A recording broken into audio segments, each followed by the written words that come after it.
لله رب العالمين والصلاة والسلام على رسوله الكريم وعلى آله وأصحابه أجمعين أشهد أن لا إله إلا الله وأشهد أن محمدا عبده ورسوله أما بعد. Continuing our lessons on Usul Fiqh, last week we spoke about the issue of التكليف, and we explained what it means when somebody is called a mukallaf, legally responsible in the Sharia, and the shurut, the conditions of that, and then also the mawani', the preventatives of it. And so the way we can conceptualize so far what we've done, we know Allah subhanahu wa ta'ala, He's the legislator. So He's the one who's going to legislate the rules. And then that which He legislates or He addresses us with, that is the actions that we're supposed to do or not do. And then the individual who's being addressed or legislated towards, that's the mukallaf. So sometimes the ulama, when they talk about it, they talk about the hakim, the one who's passing judgment, wal mahkum, and the one who's being judged, wal mahkum bihi, and the one who's what is being judged with or what's being given, or mukallif, wal mukallaf, wal mukallaf bihi. All of this is just supposed to let you know right now the discussion is, we covered so far, who is Allah subhanahu wa ta'ala addressing with the commands and the prohibitions. So we did that last week. So a person who's mukallaf, he's the one who's supposed to do what Allah is telling him. So we said last week, what are the conditions? Anyone can remind us of a taklif? So obviously it applies to the Muslim as opposed to the kafir, as we mentioned last week, why we put that there. Baligh, it has to reach the age of puberty. Aqil, it has to have sanity. So fahm, it has to have the understanding of the khitab. He can understand Allah's address. Qudra, the person has the capacity to do what Allah is telling him. Wal ikhtiyar, and the person is willing, he has willingness and choice. If something of those are missing, you fall into then the issues of someone's being prevented. So examples, the preventatives you mentioned, sighar, being too young, underneath the age of puberty, or even underneath the age of tamyiz, or jahal, ignorance, or an-nasi, the one who forgot, like that. So these mawani', preventatives, are the preventing someone from taklif. So if someone is not mukallaf at the moment, there's no wajib or haram on him because he's not there, like an insane person. But once the person is called mukallaf, then they have to do what Allah is telling them, which leads us now to ahkam taklifiyya. So today we move on to the next part. Now that we know what taklif and mukallaf means, today's discussion, al-hukm taklifi. What are the legislative rulings Allah subhanahu wa ta'ala has legislated on the servants? And so these are the ones that we're all familiar with when we hear about something is wajib or ijab or mustahab, like these kinds of things. So this is where we're going. So first we have to remind ourselves of what it means to say al-hukm or ahkam taklifiyya. What does that mean? It means the address of Allah subhanahu wa ta'ala, khitabullahi, the address of Allah, al-muta'alliqu, which is associated or connected with bi-af'al al-mukallafin, that is addressing the actions of the mukallafin, the people who are legally responsible. And then it tells us, we're going to see, it has to do with certain actions. And we're going to see later what are those. Right? But right now we have this much. The actions, the address of Allah, khitabullahi, Allah's address towards al-muta'alliqu, which is connected to what? بِأَفْعَالِ الْمُكَلِّفِينَ, the actions of the people who are legally responsible. We talked about last week who those people are. And what is Allah commanding them with? على جهة, we said جهة الاقتضاء والتخيير والوضع, and we're going to get to it. So it has to do with commanding and prohibiting, and sometimes giving them choice. طيب. So if أحكام التكليف or حكم التكليف has to do with the people's actions, the first thing we're going to see is that when Allah subhanahu wa ta'ala addresses the servants with a command or a prohibition, it's addressed to the person who's legally responsible. We already saw last week the Muslim who's baligh, aqil, qadir, right? He has mukhtar, etc., etc. In terms of his actions or her actions. And what Allah is going to address them with is either a command to do something or leave something off. Okay, that's one. It's going to be al-iqtida, the ulama use this terminology, which means you got to do it or don't do it. Or bit-takhir, choice. You can do it if you want, or you don't have to do it if you don't want. So we're going to see this. So the commands, the first one, al-iqtida, Allah is telling you do it or don't do it. Or recommend to do it, dislike to do it. So these are the ones that most of us are familiar with. So Allah is telling us something. Either talab or tarak, do or don't do. Then takhir. Takhir has to do with ibaha. You're allowed to do if you want. You don't have to do if you don't want. And the third one, al-wada'. Ahkam wad'iyya, we already did. If you did, this is the outcome. If you didn't do, this is the outcome. This is a sign for this is a sign for that. So therefore, when Allah subhanahu wa ta'ala is giving us the hukum, He's giving us a hukum which is either going to be al-iqtida wa takhir wada', which is either do something, don't do something, or you have a choice to do something, or here's a sign for something. But ahkam al-taklifiyya takes out the wad'iyya part, remove that.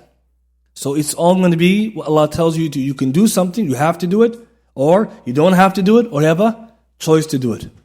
Which leaves us then with 5 rulings. Right? It's going to leave us with 5 rulings. Because if Allah is commanding us to do something, it's going to be either wajib or mustahab. If Allah is telling us you have a choice to do something, it's going to be mubah, permissible. Allah is saying stay away from something, it's going to be either makruh or haram. Clear? So that's why it's taklifi. Allah is going to tell you, do it. If He's commanding us, it's wajib or mustahab. Because you can't say something is mustahab illa bidilil. You have to have dalil, you have to have proof. Allah commanded us to do it or recommended it, as we'll see. And Allah then, some rulings are to do with takhir. You have a choice. For example, when you go to the washroom, you can do al-istinja or istijmar. You can do dry cleaning or use water. You have a choice. Allah's Messenger showed us takhir, your choice. That's an example of a command which is open to your choice. And then there is the one where He commands you to stay away from something, which is going to be either makruh or haram. So now we understand how the ulama then are going to look at these issues.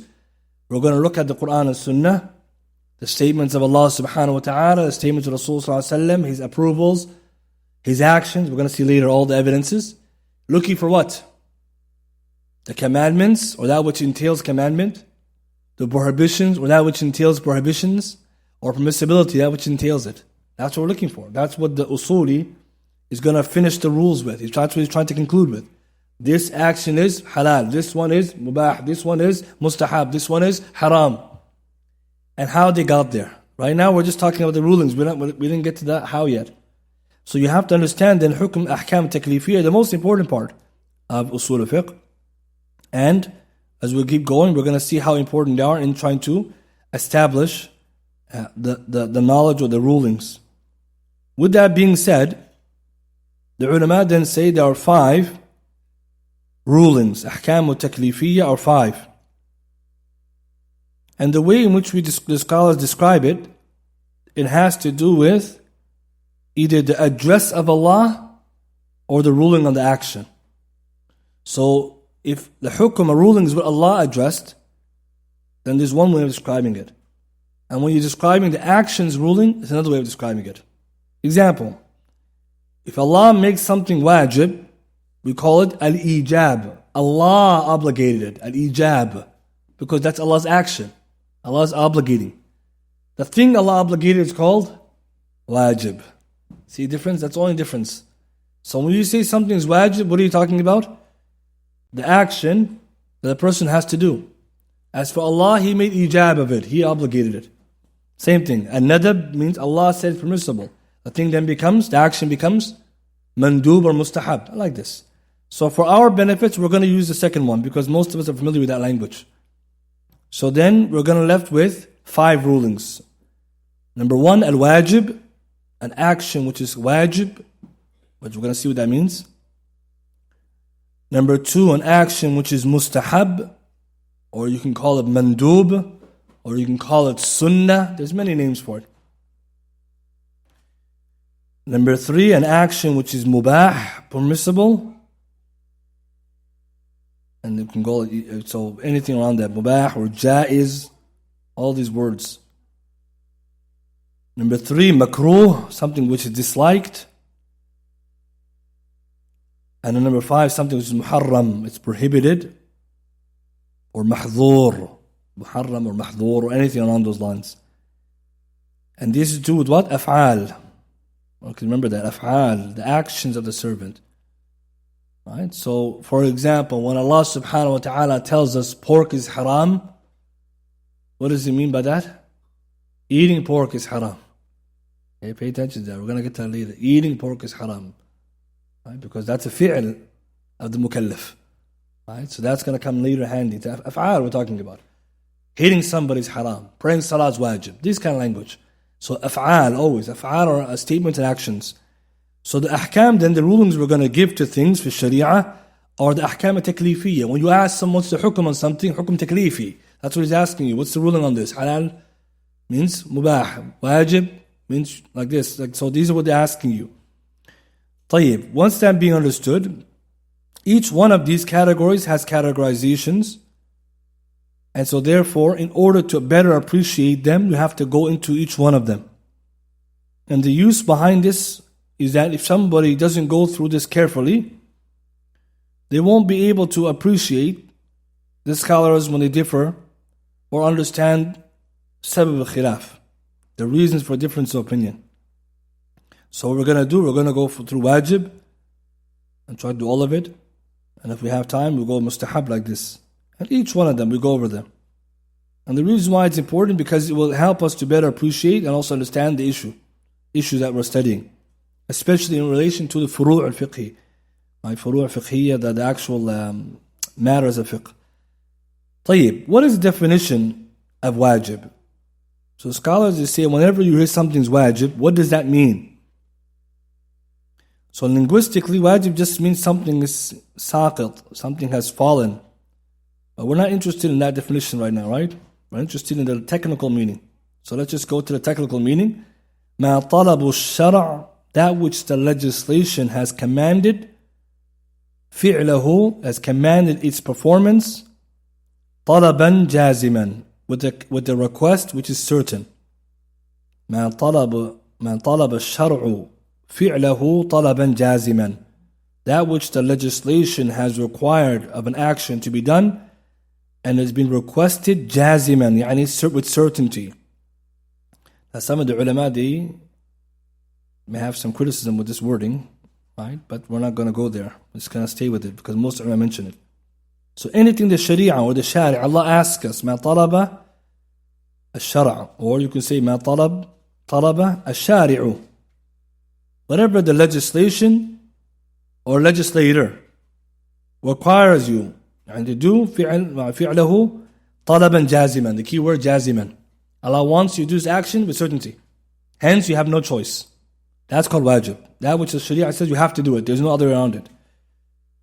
So if you understand this, then whatever the sharia has requested of you, or the legislator, Allah has requested of us, in a way which is jazim, certain, or by way of ilzam, necessity, you have to do it. Then it becomes wajib. Now someone will say, how do we know that? Well, we're going to get to it later. Right? The wordings are going to let us know. The wordings or the evidence are going to let us know when something is wajib or not. But if you look at this definition, this will take out mustahab. Mustahab is that which Allah has requested us to do. The request is, which is غير جازم, which is not certain.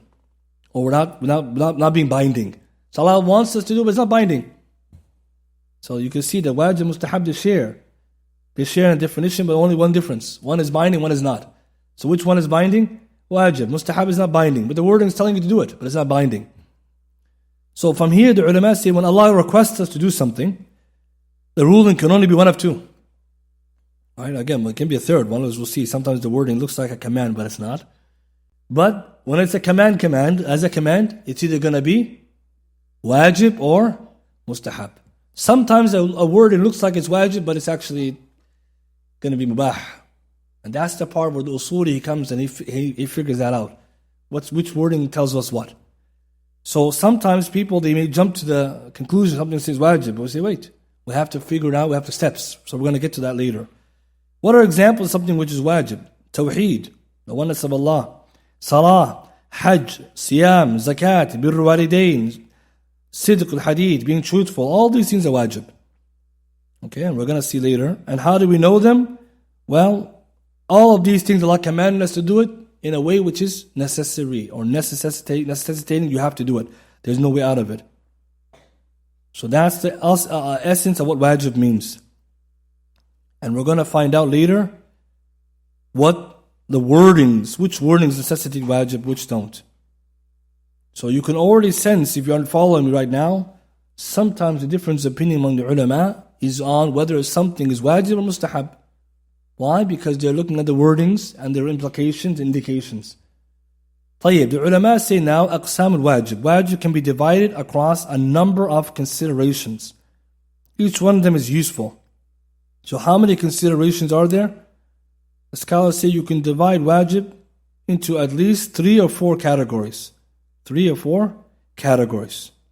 And each of these categorizations is useful and is needed.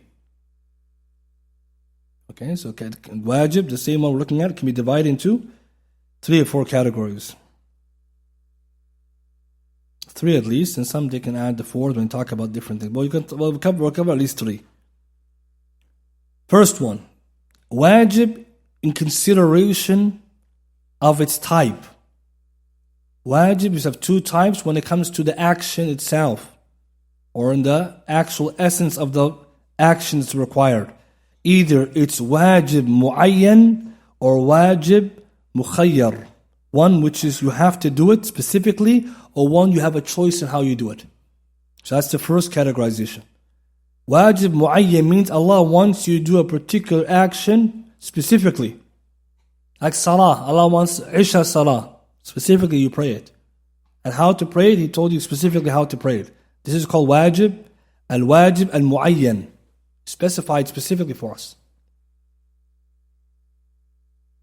Okay, and next one is the one where it's wajib al-mukhayyar. Mukhayyar means you have a choice in how you're going to perform it, but you still have to do it. Mukhayyar means you have to do it, but the way you do it is your choice. And the choice you're given is not open, but it's still limited. The best example to show that is the issue of the kafara, expiation, kafaratul yameen. Right? So kafaratul yameen, how many choices do you have? What are the choices? You made an oath, you're going to do something in the future, you didn't do it, what do you have to do? You have 3 choices. What are they? Feeding 10 poor people, or clothing the 10 poor people, the middle of Beb's clothing, or fasting 3 days, or you missed the first one. Tahrir raqabah, right? The first one, you jumped it, that's the first one. So it's mukhayyar, you have choice based on your ability and based on what is available to you or capacity. Freeing a slave, a believing slave, you can't do that. Feeding 10 people, poor people, or clothing them with the medium or modest clothing, or like the middle kind type of clothing, you can't do that. Fast 3 days. So that's wajib mukhayyar. Wow, you have to do one of the 3, but you choose which one based on your circumstances. See the difference? Whereas Salatul Isha, it's not a choice. You gotta pray Isha. You have to pray the way it is. So that's the first consideration. Here, it doesn't have too much impact on the difference of opinion between the ulama as much as the other ones, as we'll see. But you should know that. Because some of the Ahlul Bid'ah didn't accept such things as wajib mukhayyar, but then we don't consider them as usuliyun anyways, right? We don't really consider the aqwal, right? The Ahlul Bid'ah. Because they say this doesn't make sense. No, we say it does make sense. So let's move now to the second categorization. You categorize wajib now in terms of its timing. In terms of its timing. Which means wajib can be divided into 2 in relation to its time. Category 1, al-muwaqqat, Wajib, al-wajib al-muwaqqat means a wajib which has a time, it's time bound. And number two, al-wajib ghayrul muwaqqat, it's not time bound. So to give you the example, the first one, al-wajib al-muwaqqat, it's been given as time, or has been specified with particular timing, like salah. It has a beginning and an end. Okay, so salah has beginning, dhuhr and dhuhr. Beginning asr and asr, like this. Ghayr muwaqqat, not time bound, is like freeing a slave or feeding the poor or giving expiation. You give it whenever you're able to. It's not a specific time frame. As we'll see later though, you should be hastening to do it. But you do it when you're able to, like this. So some ibadat then, which are wajib, are time bound, some are not time bound. So what's more important now is the ones which are time bound. Muwaqqat. Why? Because we want to know what's the timing and how does it impact the action. Which leads us to category 1. Al-wajib al-muwaqqat divides into 2. Right? So A and B. Wajib muwaqqat, the one that has a timing, time-bound actions. Wajib, obligations with a time-bound are 2 types. Means in terms of what kind of timing do they have. Number 1, a timing which is restricted. So they call it mudayyak. The time is restricted. And number 2, muwassa', the time is spacious. So what does this mean? If an act of worship, let's take salah, very good example. Salah is what kind of wajib? Wajib and muwaqqat, time bound.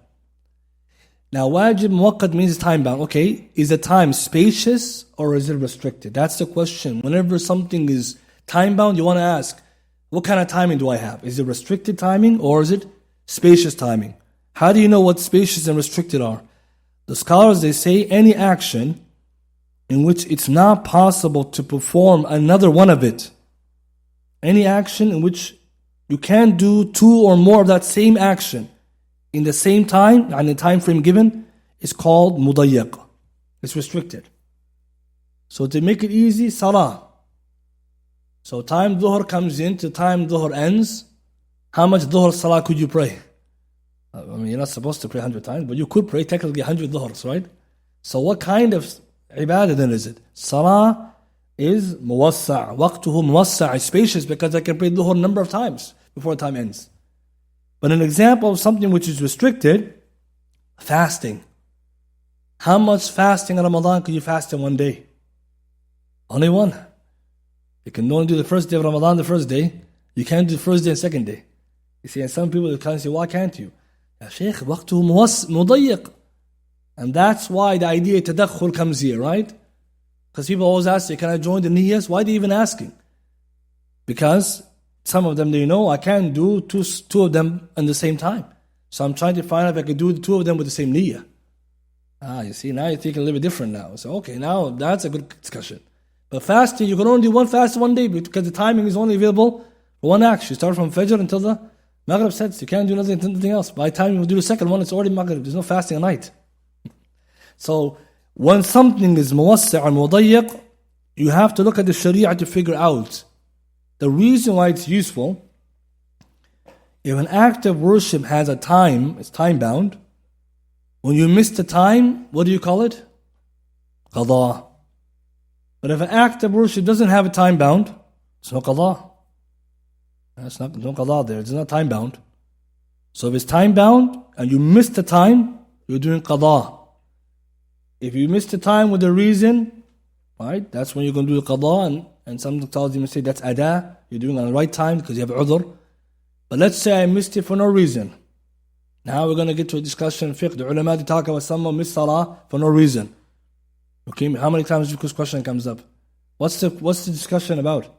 Someone didn't pray Isha until the Fajr time. Can he pray Isha again or that time? Jumhur ulama say yes. Why? Because you see, you have to make it up. The other group, minority scholars, say no, you can't. Salah, its time is muwassa', but you missed the timing, so there's no qada for you. The other group saying there is qada because anytime you miss the time of the act of worship, you have to make it up. So they're arguing on 2 levels. The timing, and the second thing they're arguing over is on the person who missed it for whatever reason, Does he have the sabab? Does he have the cause again or not? So two levels they're arguing at. But the reason why it's important is that when you hear about somebody missed the timing for salah, now you know what they're talking about. Then, how about discussions about if an ibadah is time bound or not? What is its end time? Ulama differ. Maghrib, salatu, the Maghrib, is it muwassa' or mudayyiq? Alright, so here's a khilaf now. What did we study before? What time does Maghrib end? When the red twilight ends. So some of the scholars they say that, no, salat time Maghrib ends when Maghrib ends. Enough time for Maghrib. After that, there's no Maghrib. You missed it. That's the Shafi'i madhab. So you gotta pray as soon as possible. You missed the time for regular people can pray Maghrib, khalas, no Maghrib. You finish the time. Now you're doing what? You're doing qada. If there's qada, right? So that's where the answers are going. So we're gonna say no. Waqt salat Maghrib muwassa', just like everything else. Right? You following me so far? There's these. So when you hear this terminology, now you know what they're talking about. They're arguing what is the time and whether the time is restricted or not. So whoever says Maghrib is mudayyiq, what is he saying? What does he mean? The time from Maghrib is only enough to pray one Maghrib. Because mudayyiq means enough to do one action. After that, there's no more. So if you pray Maghrib as soon as it comes in, if you miss that time, no more Maghrib. Khalas, mudayyiq, you can't do it now. The other group says muwassa'. The time of Maghrib ends until the twilight ends. The red twilight is gone, so it's muwassa'. You can pray multiple. So you can pray beginning time, end time. You have options, right? 45 to 1 hour and 15 maybe max minutes. So that's now you can follow along the conversation when we talk about these two. Another example, making up Ramadan when you miss the fast for a legitimate reason. Is making up Ramadan the waqt for qada siyam Ramadan? Is it mudayyiq or muwassa'? What time do you have to make up the Ramadan before it's too late? Until next Ramadan. So what waqtuhu? Muwassa'. طيب. So what does that mean then? If Arafah comes and I didn't do or Shawwal comes and I didn't do my Ramadan, Jumhur ulama say you can still do Shawwal. Why? Because waqtuhu muwassa'. Now you're following it. Many academic ulama say no, you have to follow the hadith. Man sama Ramadan thumma atba'ahu sitt Shawwal. The other Jumhur say no, the qada of Ramadan is muwassa'. You have the whole year until next Ramadan. طيب, go. That which is gonna miss, which is the 6 days, go ahead. And that's qawl sahih. Wallahu a'lam. It's qawl qawi. And that's a strong opinion. The reason why they're arguing is on the timing. The other groups are arguing on the hadith. They're using Zahir Nas and they're using at the actual waqt of the fi'l. You see, if you're at this level, now you're in the conversation. Right? But you're not there, it's just like Shaykh Fatima said, Ibn Baz said, Shaykh, we gotta go beyond, we gotta go inside. What are they saying and how are they saying it? Because if you don't, then you will never understand. Again, we said last time, the awam and tulab al-ilm are different. But the benefit behind this, if you make tarjih on one over the other, let's say I say only you have to do is follow the hadith. That's a strong opinion too. You have to follow the hadith. We're fast Ramadan, you didn't do it. But other groups saying, but you can't do that if you have 28 days. If someone has the capacity to do both, yes, they should do both. Like I miss only 2 days. 2 days Ramadan, then I do 6 days Shawwal, no problem. If I had 28 days, then I have a problem, right? And we can never. So that's why these kinds of conversations, you can understand them. Okay, I'm following you, I'm with you. Does that make sense? So now we learn, wajib has then two types, time-bound, not time-bound. The one's time-bound is either mudayyiq or muwassa', spacious or restricted. Third categorization. Wajib can be categorized in relation to the actor, the one who's doing it. Wajib al-ayni means individual application, or al-wajib al-kifai, the individual communal obligation. And many of us, we heard this before, right? So an action is wajib, but who has to do it? Everybody. If everybody has to do it individually, it's called wajib al-ayni, right? Which is something which is a fard ayni, sometimes a wajib ayni. And if some of us have to do it, not all of us, so if some of us do it, the rest of us are off the hook, it's called al-wajib al-kifai, or fard al-kifaya, right? The fard which is our communal. So the benefit behind that, some actions are communal responsibilities because the maslahah can be obtained communally, and some ibadat are fard ayni or wajib ayni because the maslahah can only be done, the benefit can only be achieved to each individual. Okay, salah 5 times a day, what kind of wajib is it? Ayni, because the maslahah of salah goes back to the prayer. I have to pray in the salah tanha al fahsha munkar. If you say, brother, pray for me, you did my dhuhr for me, how about I'm in ta'ban state? Right? What about my taqwa? What about my iman? So Allah subhanahu wa ta'ala, everyone prays salah because the maslahah is there. Take for example, Amr bil Ma'ruf wa Nahy anil Munkar. What is the origin? Origin, generally, the community is Fard Kifai. Someone has to be doing it. But if they don't, then it becomes, as we'll see, it becomes Aini. No one's doing it. Da'wah. We studied it before. The Hukum Asli for Da'wah is Fard Kifai. Wajib Kifai. Someone. وَلْتَكُمْ مِنْكُمْ. From you, let there be a community calling towards good. But if nobody's doing it, it becomes then Aini on some of those who are able. And sometimes it could be Aini on one person or another person. Maybe you're the one who knows, other people don't know it. So the reason why that's important, sometimes we check to see what kind of action is this and what's the responsibility. Some ulama, again, they differed. So some of those differences of opinion are meaningful. For example, so some of the times the scholars, they look at certain ibadat. Jum'ah Salah is Fard Aini. How about the Eid and the Kusuf and the other ones? Or the Aini or the Kifai or the Mustahab or Wajib. These are discussions the ulama they have. So the reason why it's good to know is who has to do it and who doesn't have to do it. So from all this we see that when you divide all these wajib into these categories, you will benefit from understanding how they apply to the actual fiqh itself. A principle the ulama always mention, now it has to do with that means. مَا لَا يَتِمُّ الْوَاجِبُ إِلَّا بِهِ فَهُوَ وَاجِب. This is a principle we hear many times, it's good to remember.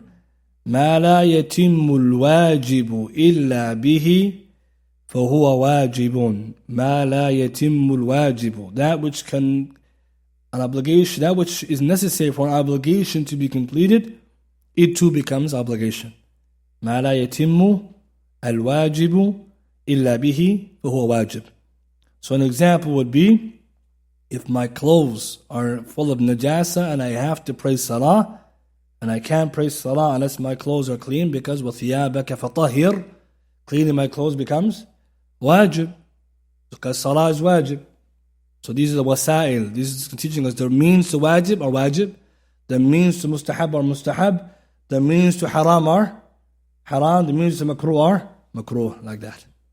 So for example, Salatul Jum'ah is wajib. If I can only get to the masjid because it's so far, I can only get there by driving, and I have a car to drive, I have to drive wajib. If I can walk, same time, then I can walk, I have a choice. But I have to get there. But I can't say, oh, it's so far and I have a car and I'm just sitting there. If you have no car and it's so far, then you can't go there, then it's enough. So we're learning from this that sometimes something is wajib and some things take the ruling of wajib because they're related to that thing. So some may say, well, what's the proof for that? We're going to use the principle. مَا لَا يَتِمُّ وَاجِبِ إِلَّا بِهِ فَهُوَ وَاجِب. The means take the same ruling as that which you are, the maqasid, the intention, or that which is intended. So this is a useful benefit, what comes later. طيب, once we understand wajib can be divided across these levels. So muayyan, mukhayyar, muwaqqat, ghayr muwaqqat, ayni, kifai. These are the categorizations. The question you get when you find something's wajib, you ask those questions. Okay, I found something's wajib. So I'm going to ask that question. What kind of wajib? Is it specific or is it choice? Is it an obligation of specification or choice? Is it one that's time-bound or not time-bound? If it's time-bound, is it spacious or fixed or restricted? Is it individual obligation or communal? So those are the questions you have to ask when you look at action which wajib. Why? Because you want the full scope of the wajib. So once we understand this, we can see that the first thing the people have to arrive to is something's wajib. Once you arrive at, next thing you're going to ask is these questions. Okay, so let's say someone tells you Salatul Jum'ah is wajib. طيب, Salatul Jum'ah is wajibah. Okay, one we're going to ask now. Okay, is it muayyan, mukhayyar? It's muayyan, right? You don't have a choice in there, right? You have a choice, right? We don't have men. I mean, talking men, not the women, right? The men. You have a choice. Muayyan. Allah wants us to pray Jum'ah. Okay. طيب, is it muwaqqat or غير muwaqqat? Muwaqqat, because if you miss the time for Jum'ah, خلاص, يعني, and we know that the time starts from the time the sun rises, the day starts all the way till the end of Dhuhr. Normally when Dhuhr will end. And then if it's time bound, is it muwassa' or غير muwassa'? Muwassa', I can do more than one Jum'ah. Since if I miss one Jum'ah, it's possible I can get to another one. Or if I can only go for my work, I can only reach the second Jum'ah, then I'm allowed to, because waqtu muwassa'. Just like I've got the second Jama'ah, la bas. See, the benefit behind that, it's okay. Because if you don't believe there's muwassa' and غير muwassa', you believe everything's been done awwal waqt. No, you could, awwal waqt, what does that mean, brothers? Earliest time from the time given, and so latter time when time given. And if you miss the time, then you're doing qada. To miss the salah means you missed the whole time. And we're going to see a principle later. That doesn't mean you just choose. Try to do earlier is better always. And lastly, ayn or kifai. Is it communal or is it individual? Ayn, everyone has to pray Jum'ah of the men who meet the conditions, khalas. So that shows us that we can do this for every action. Now there are some useful principles connected to this that we can benefit from. One principle is that it's preferable to, when something is wajib and muwassa', when it's spacious, the wajib is spacious, it's preferable to do it في أول وقته إلا بدليل. So that's a قاعدة. الأفضل فعل الواجب الموسع في أول وقته إلا بدليل. It is preferable to do a spacious act of worship or obligation which time is spacious. It's preferable to do it in the earliest time except with proof. So if you had a choice between praying in the earliest time or later time, always preferable earlier time. Because when the Prophet ﷺ asked, what's the best good deed? As-salatu ala waqtiha. Wa fi riwayah fi awwali waqtiha. So that's why we're learning that if you have a salah is muwassa', why can't I just pray at the end of salah? I mean, you can, but you're not supposed to. Preferably, you're supposed to do it an earlier time. That's a general rule. But there's sometimes proof where you can delay it. That's different. Illa bidalil. But the ruling, the principles, al-afdalu, the best practice, fi'l al-wajib al-muwassa', to do the action which is time, obligation which is time is spacious, fi awwal waqtihi, in its earliest time, illa bidalil, except when there's a proof. So some may say, what are some examples for that? It's recommended to pray dhuhr in earliest time, except when it's very hot. It's too hot outside. Again, not so much in Canada, but in Saudi Arabia and the Middle East, it's so hot, 40, 50 degrees. So they may delay it a little bit to let it cool down. The hadith of Rasulullah, إِذَا اشْتَدَّ الْحَرُّ فَأَبْرِدُوا بِالصَّلَاةِ. When the heat's too intense, cool down the salah. Let it get a little cooler. So that's recommendation to delay it. With Jama'ah will be a little bit later. See, that's good. Okay, Isha. وقته موسع. Is it? It's a khilaf now, leave it in there. It is موسع, but to when? Nisful layl or till Fajr, right? But in any case, okay, we're going to choose Isha time. What's the preferable? Everybody is okay with it. We're going to do it closer to the middle of the night. That's better. Because the Dalil Nabi Sallallahu Alaihi Wasallam that he would do that, but he said it was difficult. But someone said, Shaykh, you guys pray 7:15. And a jawab. That's the answer. Why pray so early if you could do that? Because Nabi Sallallahu Alaihi Wasallam said if it wasn't hard for the Ummah. So Nabi Sallallahu Alaihi Wasallam's practice was whatever the community is okay with. Everybody gathered, he prays Isha early. They wait, he delays it. But it's not sunnah to say we're going to all pray Isha toward 10 something, 15, everybody's asleep. Then you're going to be athim, yani. Or maybe worse, you get removed from your position. Not a good imam. Right? So now we can see illa bidilil. That's a good benefit. طيب, another principle connected to this, and is already kind of indicated to it. If a wajib, an obligation is muwassa', it's spacious, and there is a reason, right, to specify delaying it, then we should delay it. Right? If there's a reason for it, we already covered this, but it's kind of connected to it. But he also mentions, connected to this principle, if something is there, and some reason leads us to delay the wajib muwassa' to something later, then we're allowed to delay it. Otherwise, we should go in the earlier time. So the only time you move away from the awwal waqt is when there's a udhr or the arad, a reason for it. Because the Hanafis, their madhab is that certain ibadat like the asr, you delay it. They say that's preferable. But we're saying that's not the case. Right, it's not the case. Another thing we connected to this, if a wajib muwassa' is spacious, then we should not pray it in its earlier time if the jama'ah will be praying later time. Okay, we mentioned this before. The jama'ah in your community, if it's praying later, and we say it's preferable to go earlier, what are you supposed to do here? Because the jama'ah takes preference over the waqt. Otherwise, I'm supposed to pray earlier, but let's say I can only pray by myself earlier, or I pray the jama'ah later. I'm going to go later, because that's one of the reasons why I can move it. Okay, I have arad, I have a reason. The jama'ah is praying later, I go with the jama'ah. But if the jama'ah is praying earlier, I have to pray earlier. Same thing at work. If you can't pray earlier time, you pray later time. If the work won't allow you to pray except that time, or you got so busy. So when you have a reason for it, this is when you try to delay it. Otherwise, you go with the early principle I mentioned. And that helps us to not to miss the wajib and bounty. And that leads to the other principle we already mentioned earlier, that something, if it's wajib, is muwassa', or we gave the example, and another one is mudayyiq, and it's limited, or its waqt will end quite soon, then you give preference to the one that's time is going to end soon. So the example we gave was, I have some fasts owing Ramadan, too many of them, and the 60 days Shawwal are coming, and I can't do both.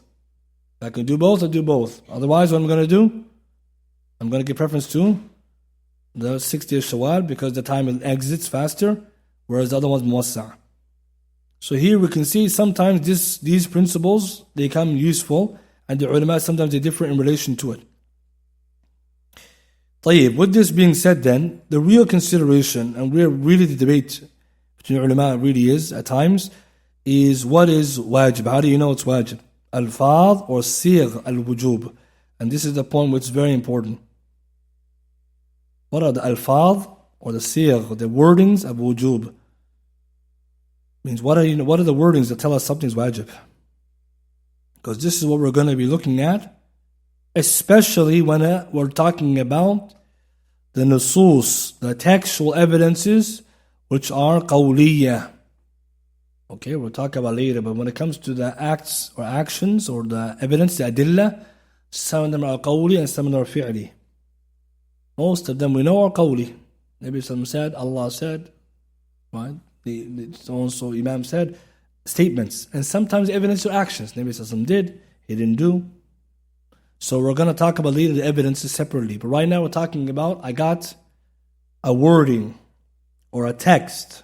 I want to know, does this text and this command mean wajib or mustahab? Or maybe not, or neither. Right? That's what we have to know. And before going there, we have to understand why this is important. Because sometimes the differing is there, but we'll see later it's not usually there. Because most of the ulama will agree that the wordings for wujub, there are many, but most of them, the common ones are known. So when you find this wording, something's wajib, ala asl. But it doesn't mean it stays on wajib. You can move things from wajib to mustahab. You can move things based on other evidences. So we're going to see the real interesting part will come on the discussion of dalalat. What is the Quran and Sunnah indicating from the wordings that we all agree on, or we all have in front of us? Because not every wording looks like it's wajib means it's wajib. Or it is wajib, but something else takes away from the wajib. How do we know that?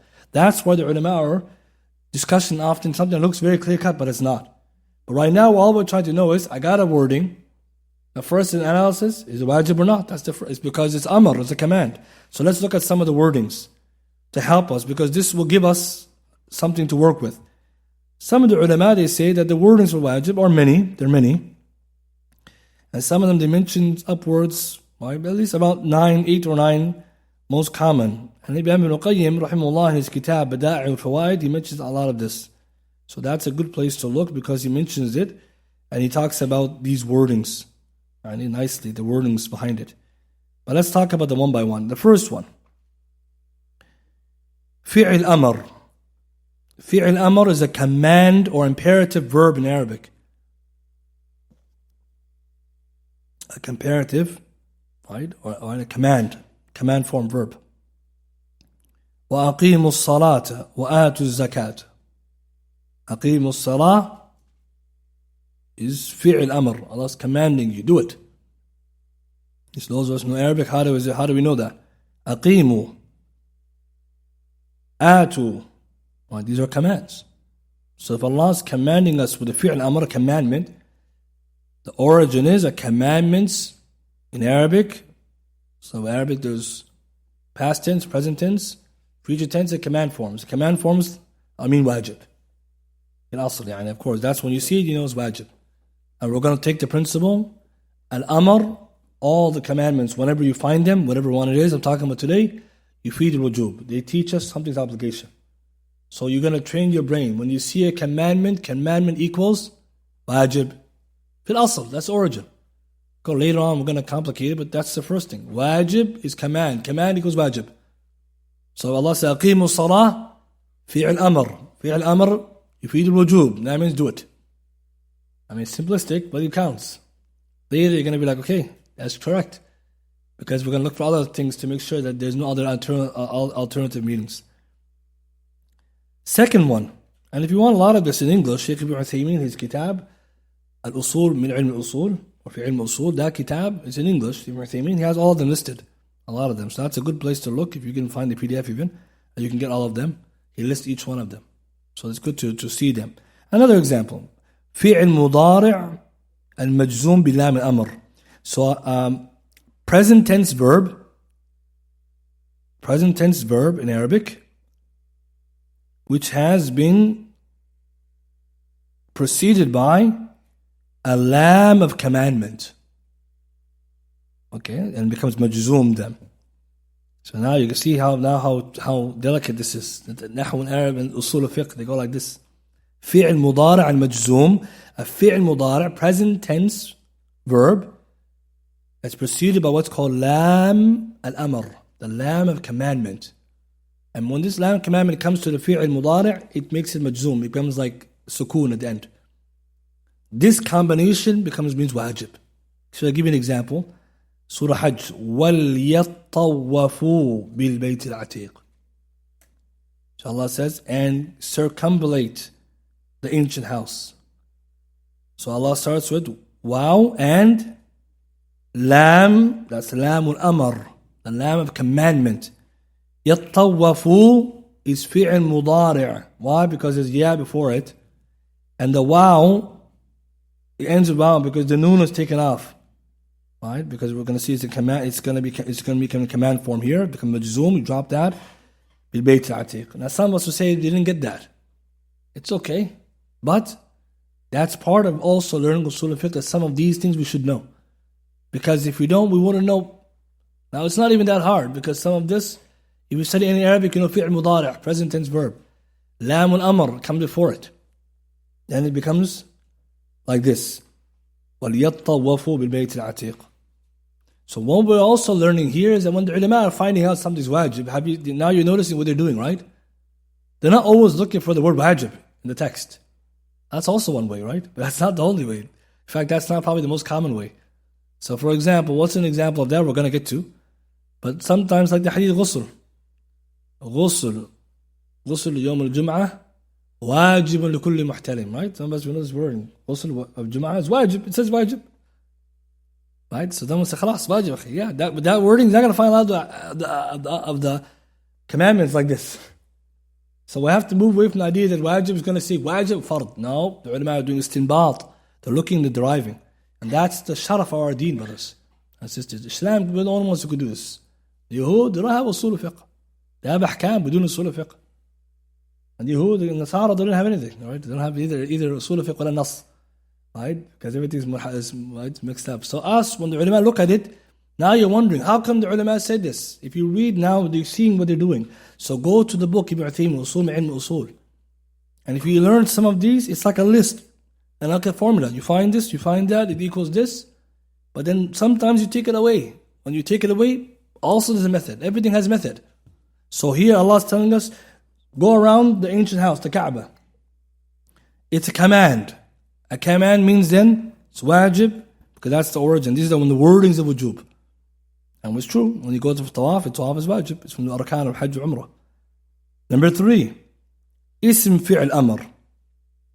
The noun or the verbal noun of command. Ism fi'l is fi'l amr is the noun of a command verb. So this certain category of asma called asma al-af'al. Alaykum anfusakum, upon you, is to do. The word alaykum is an example of ism fi'l. What is it telling us? Wajib.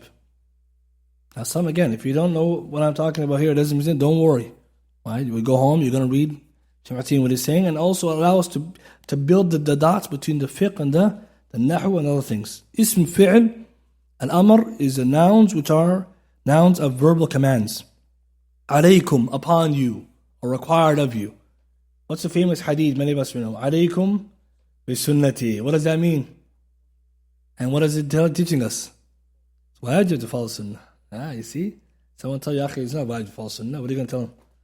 Right? I mean, someone says that's already out of it, right? But if he tells you that, what are you going to say? Alaykum bi sunnati, and we got fi'al amr. Fi'al amr, ism fi'al amr, yufid rujub.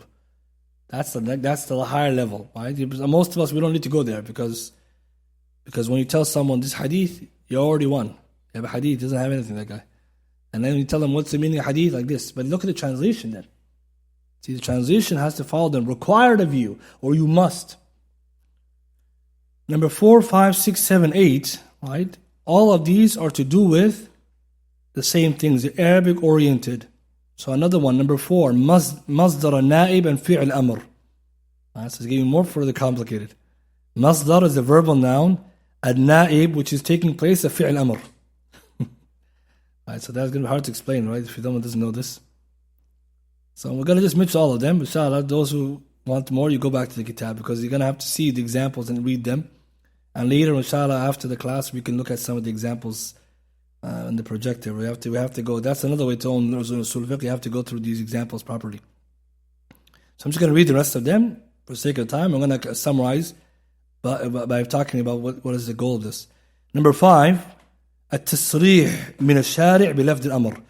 That's the easy one. When Allah subhanahu wa ta'ala says something is commanded. إن الله يأمركم. Allah commanded you. That's the easy one, right? Allah commanded you. So Allah used the commandment. I'm commanding you to do it. That's it. إن الله يأمركم أن تؤدوا الأمانات إلى أهلها. I was commanding you to return the trust to its people. Number 6, clear wording of the word wajib or fard. Right? Or the word kataba.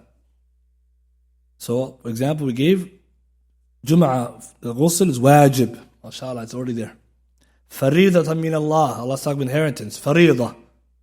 What's the difference between fard and wajib? No difference. Right, same thing. Kutiba alaykum as-siyam. Allah has kutiba, prescribed. What does that mean? Wajib. So any of these words which implied its application, like commanded, wajib used, or fard is used, or kutiba is used, prescribed. Another one, any wording in Arabic, يفيد الوجوب في اللغة العرب. Any type of statements or expressions in Arabic that Arabs consider that it means wajib. So that's why sometimes we have to check with the ulama and the Arab are used to. وَلِلَّهِ عَلَى النَّاسِ حِجُّ الْبَيْتِ. Upon the people towards Allah is that they perform hajj to the house. This wording doesn't look like it's wajib, but in the Arab that means wajib. So sometimes we also have to investigate what the Arab considered is wajib or not, like in the wordings. And what's interesting about this, that one of the causes or the foundation for Usul of Fiqh is Arabic language, as you can already tell by today's lesson. As Imam Shatibi rahimahullah mentioned, so when someone's Arabic is stronger, the better they are in fiqh. The more you know about Arabic, it says, the more better you are going to be in the knowledge of the deen. Whoever's knowledge says is beginner level. Whoever is intermediate says intermediate level. Whoever is advanced level.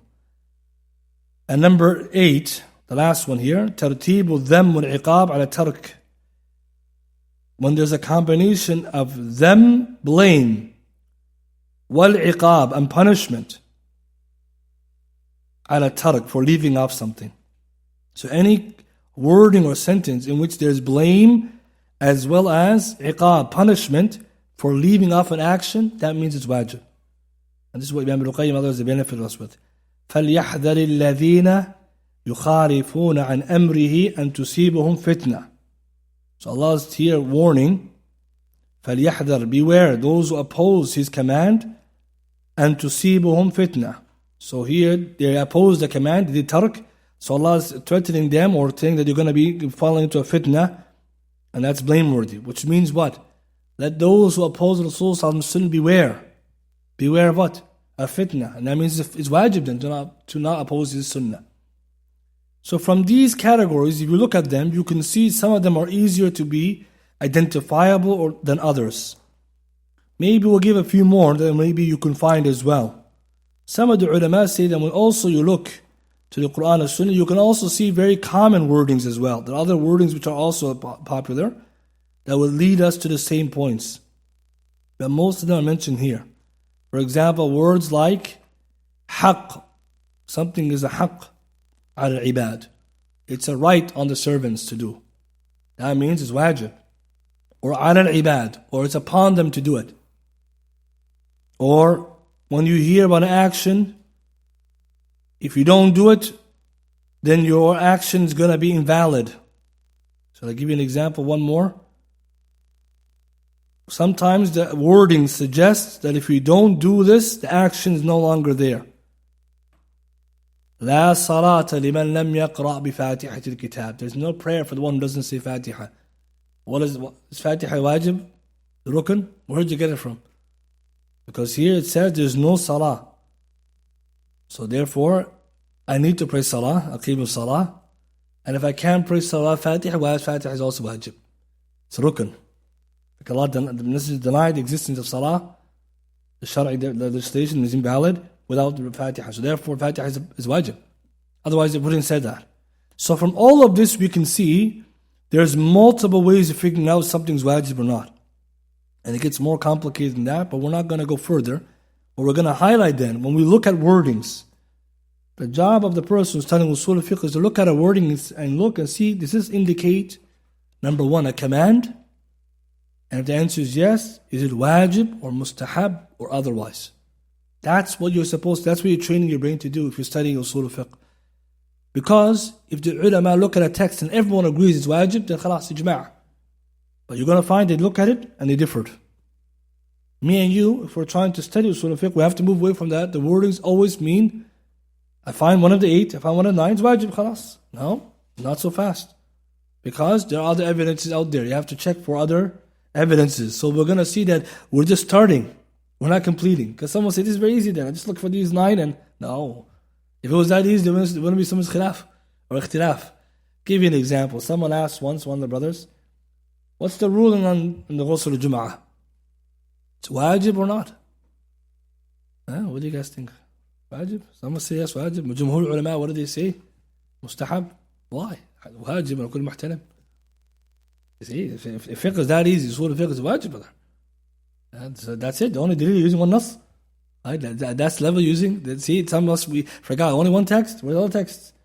How about other evidences? So the other group, why did they say it's not wajib?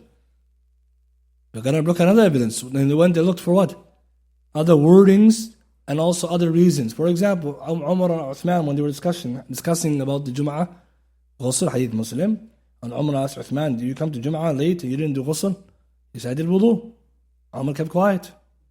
I mean, Uthman's a faqih, he didn't do ghusl. So that's, ulama used to say that if it's wajib, he wouldn't have done that. Wajib means, what does wajib mean even? I'm going to finish with this. Wajib, if something's wajib, you have to do it.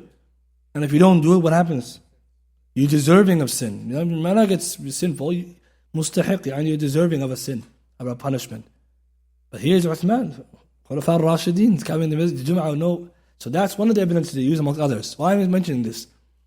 Our step, where we are so far, we're just looking at the al-fadl al-wujub. We're not fuqaha yet. Right? Because we didn't look at the adillah, all of them. So we're going to see sometimes something says wajib and we're going to move it to mustahab. Using extra textual evidences or multitude of evidences, or sometimes other, what we call dalalat. That's the part where we're going to see, because it's very interesting. Right now, all we're doing is just figuring out commands equal wajib. We know it's a command based on these words. We know the origin is wajib. Until further, we're going to hold that. And that's what you do. The order is that when you find something's a command, you can say it's wajib. And then move it from wajib, you need some proofs. But we're not going to teach people to say if something's wajib, it could not be wajib. No, the first thing is that commands lead to wajib. One last thing, why did the ulama focus on looking at what is wajib or not wajib? We said if Allah commands something with certainty and binding, it's wajib. And if it's not certain or not without being binding, it becomes mustahab. These are commandments. Then when there's prohibitions, we have the two, which is disliked or prohibited. And sometimes we're going to have a command which is telling us it's permissible. Later we're going to see that the way that you're going to layer all these points is you're going to come up with a system, a way of thinking about these texts. So right now, the hard part is not to give up, not to fall out of the class, because some of us, we're going to be lost. It's not that hard. But you also can't expect it to be too easy. Because again, the faqih, it's not just a faqih. The person who's usul fiqh knows a lot of ulum. Aqidah. Right? He can talk about different matters of, tafsir, sharh of hadith. Because that person has some of the tools, the most important of them. The more we know, the better. But we're going to see, in order to appreciate the whole thing, you have to go through the whole thing. You have to finish all the mabahith, then we summarize it. Right now, if someone goes home, he looks at, for example, Usul Ibn Uthaymeen, read the siyagh, the wordings of wajib, memorize some of them, try to commit them to memory or remember some of them. If you don't understand them, try to figure them out. And later on, they will become useful. And then you find text and try to figure out, is a hadith wajib or not? What is hadith? Where is the, like this will help you. But if you look at the wordings now and say, oh, it's too much already. We didn't get to some of the other things which are more important. And that means that sometimes you find some people, the reason why they give up because they don't want to spend more time. It requires time. But also you will see the fruits of it are unparable. Right? It's impossible, right, to compare someone who has even a little bit of this kind of knowledge to one who doesn't. Like I said before, the difference between a ami and a talib ilm, or between an alim and the one who's not, is this knowledge. Everyone can cite a hadith, but someone will say, what does a hadith mean? And so we said, for example, today we looked at some interesting things, and you have to go home and do some research. So, for example, Usul, Usul, or you look on different things to build that. And inshallah, we'll share also some examples of some things to practice with. For example, some hadith, you can go and check, right, the wordings or the rulings and see if it's wajib or not. And it will help you to also to develop your understanding of it. But later we're going to see that when you put the pieces together, it becomes very enjoyable. In the beginning, it's just about being sabr. Sabr bi'ilm, fi ilm, just keep going. Because people, any ulum you're going to study, it's not going to be easy at the beginning. Because you have to develop and learn. And you can't just drop out every time. Because then all it means I'm not willing to work, make the effort to raise the level of knowledge. Sometimes some people say, I want to gain more knowledge. You have to have more sabr. Because some of the ulum are going to go up, going to take you somewhere. You maybe didn't know what's going on. You got to be patient, keep going. And it's not that hard. Especially if you have a good niyyah. And Allah subhanahu wa ta'ala is the one who opens the mind. You have to make dua. But inshallah, right now we did wajib. Mustahab is quite similar. So when we do look at those two, then we'll go to the other 5 categories. And this will help us then to cover ahkam al-taklifiyya. From then we move, the next mabhath will be the mabhath of adilla, evidences. What are the evidences? Which count, which don't? For example, today I gave the example of Uthman, what he did before the Jum'ah. He did wudu. Is that dalil or not? See, that's in the mabhath of adilla. Qawlu sahabi, one mabhath of sahabi, dalil. Right? So that's why they can even use it. We'll talk about it later. Then after that, once we know what wajib looks like, mustahab looks like, makruh, mubah, and muharram, and we know what its evidence is, then we're going to look at what did the evidence indicate. Means, I know something is wajib, but what does it mean now? What kind of wajib? Or what kind of level of wajib? And other things like this. And lastly, when there's opposing views, the last one, ta'arud tarjih, which most of the khilafat al-ilm falls there. Means that there's 2 evidences, they're different. So, Jum'ah ghusl, wajib, mustahab. So when you go to the books of ikhtilaf, you see, okay, sabr ikhtilaf, this is what different. Here's what this one group said, this group said, this is their proof, that's their proof, this is their usul, that's their usul. So you're measuring them. And you're going to use rules to say who's right, who's wrong. But the point is, in order to get to that level, even if you can understand why they differed, you have to know what they're differing about. So sometimes even people ask, I want to know why the ulama are different, the madhabs. Some of it can be easily explained.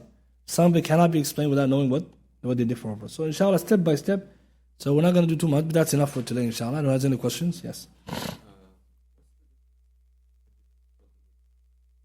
So the Hanafis, they want to look at wajib and fard, they look at it from the angle either of the strength of it or the one who said it.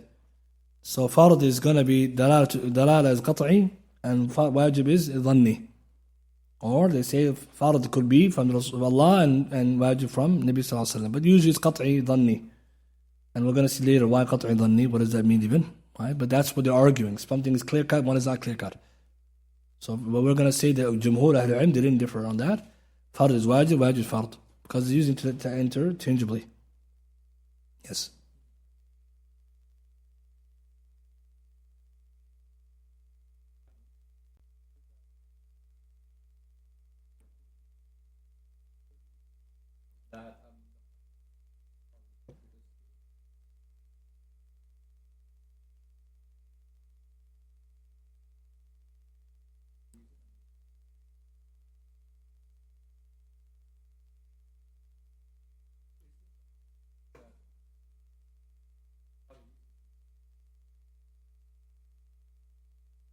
So the hadith the brother was talking about the Sahabi who used to wake up late for Fajr, and Nabi Sallallahu Alaihi Wasallam, his wife complained to the Rasul Sallallahu Alaihi Wasallam. The ulama explained that he comes from the tribe of people who they have like a genetic issue where they wake up late. So they can't wake up on time, or the second interpretation, they work at night, irrigating the land, so they do night shift, and then when they go back from work, they fall asleep, and then they wake up late. So Nabi Sallallahu Alaihi Wasallam told him to pray when he wakes up, because he said we wake up when we feel the sun. So the ulama say this person is not one who is falling short, because he takes the means to wake up, but he can't.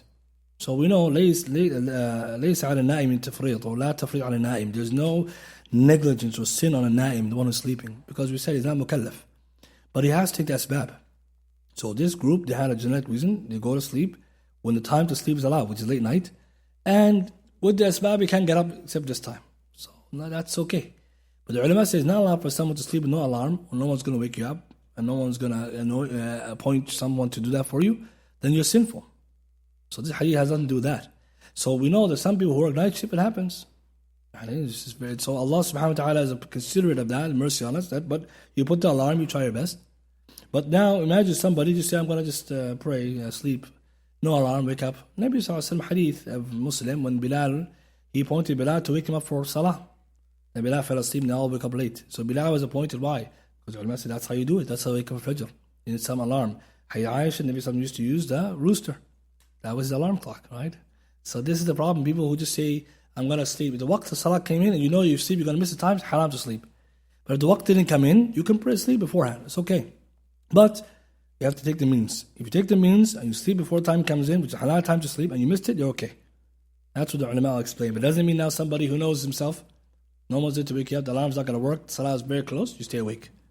Or the time came in, I'm going to sleep and I have no alarm, I know I can't wake up. No, you should pray first and sleep. But that hadith is not an excuse for that. But it's for people in that category. So those who are in that category, night shift and that stuff, they can fall into that. If they take the means, this happens to them. Yeah.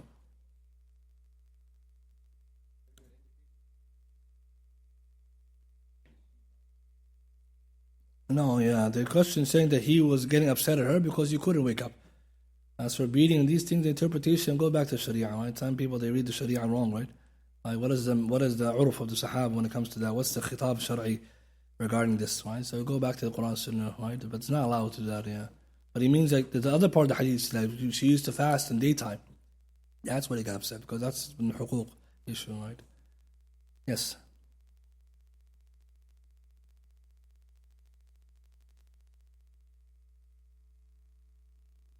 So if someone makes a mistake in relation to people's huquq, he has to return it. So when it comes to wad'i, he's not mukallaf in that state because he was forgetful, or he was someone who's mukhti. Allah forgives him, so there is no sin. So sins have to do with one of the five. It's not haram for him, it was a mistake, so it's forgiven. But when it comes to the wad'i side, he has to daman, or he has to repay back, because he harmed someone's property. So the haqq of Allah subhanahu wa ta'ala and the haqq al-ibad is different. So for example, somebody's sleeping, they broke something, or someone accidentally broke something. If they were given permission to use it and they did it by accident, that's different. But if someone just taken it and used it, or was negligent, or something happened and it wasn't authorized, then you pay back and then you're not sinful. So it's different between the wad'i and the taklifi here. Because wad'i means the sabab. The sabab for daman, for paying back or doing warranties, is when you break someone's property without permission or without any reason. But when it comes to the itham, you're not sinful. So that's the difference. So we go back to asbab. The sabab is there, and the ahkam wad'i taklif is haram, wajib, mustahab. So that's the difference. Even a child, one who's not mukallaf, or animal, runs. And if you have an animal runs and it just destroys someone's property, you have to fix it. The animal's not mukallaf at all, but it's okay. That's two different things. Yeah. Yes.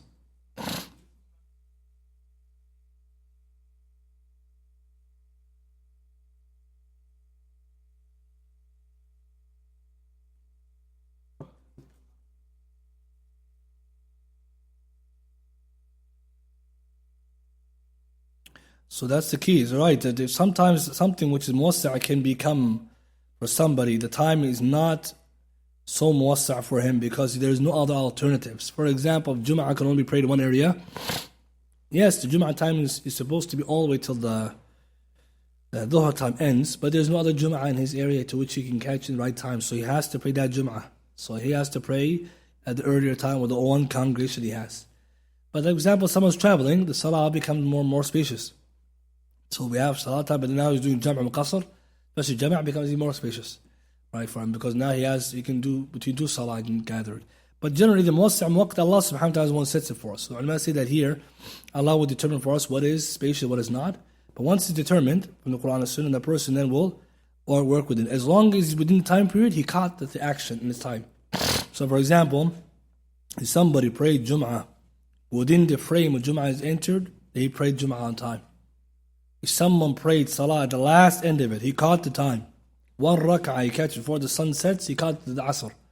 But it's very late. It could be sinful, he did it on purpose, or it could be excused if he had work or a reason. But the only one can say he didn't do adah, he did it. So the reason why this is important only is that when the waqt is muwassa' or it's finished, the conversation really is, if it's muwassa', you have the whole time period. If you're missing the time, you have to have udhr. So the people of qada are the people of a'dhar. They have excuses. Not anyone can do qada. But if someone is in the time frame, he has a choice. But the choice is earlier time. If I can, then later times. Because it happens often that you're at work or something and I have to pray at certain times. If you pray the whole time, you caught the salah. But obviously, like we said, sometimes in Jum'ah, we know that you can't pray Jum'ah by yourself. You pray with Jama'ah. And that's what the ulama also say. If the Jama'ah in your community is praying at one time, and Salatul Jama'ah is wajib, right, then you have to pray at that time. There's no choice. So the question sometimes that someone says, that's assuming that there's another Jama'ah, right? Or you're going to pray Jama'ah here with the people, what are you doing? That got you late. But imagine there's a Jama'ah happening, whatever time, and I'm going to pray whenever I want. No, I should pray the Jama'ah with them. So that's we can see that sometimes the time is. So we will say pray the earliest time is the origin, except with Dalil. If someone has a reason or an excuse or something that led them to pray later time, as long as in the time, they caught the salah.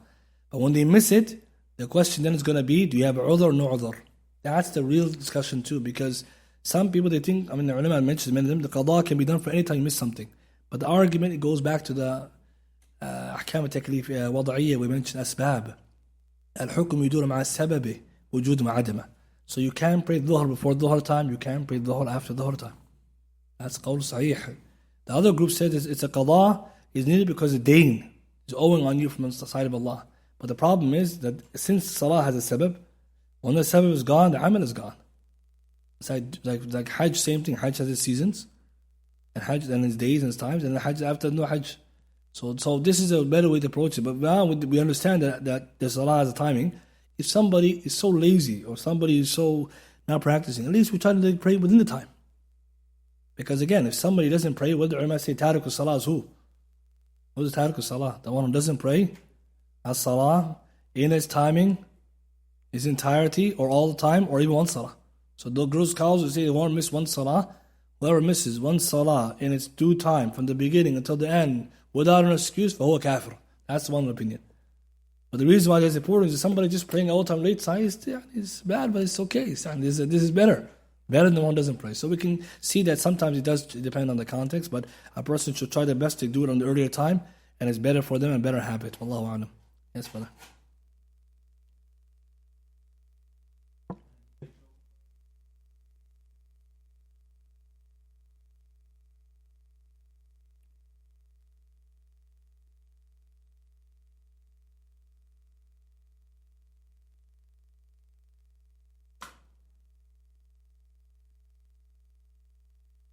Yeah, so some of the ulama talk about praying the salah jama'ah in the masjid before the imam al-ratib prays it. And many ulama say it's not allowed unless a person is in a group of travelers who themselves have a special udhr or excuse, they can pray. Or a person is in a rush. But it's not a good idea to do that. If somebody comes to the masjid with the imam al-ratib is there, it's better to pray with them. If they can't, then they can pray jama'ah elsewhere or another masjid or somewhere. But if they have to pray and they go, it's allowed, the salah is still valid. But some of the scholars say it's not correct because the Imam Ratib, this is his authority place. You can't be making authority without his permission. But the problem we find is sometimes the salah is very late, or is a reason we have to go. And so we pray Jama'ah and we leave. And it's not wrong that's not wrong, but it's not something you should be doing, especially if you know the Imam is going to come and it's going to be at salah times already fixed. But in Musalla, there has no Imam Ratib, then you can pray anytime because nobody's the Imam there. But if someone knows that the masjid prays that time, either you can pray anywhere else. You don't have to come to the masjid. Because sometimes it will cause problem too, because the imam doesn't like it. But if you're passing through, that's allowed. And especially if there's a need. That same way, sometimes it happens, right? So it's not wrong like that, but it's better not to do this. Yes.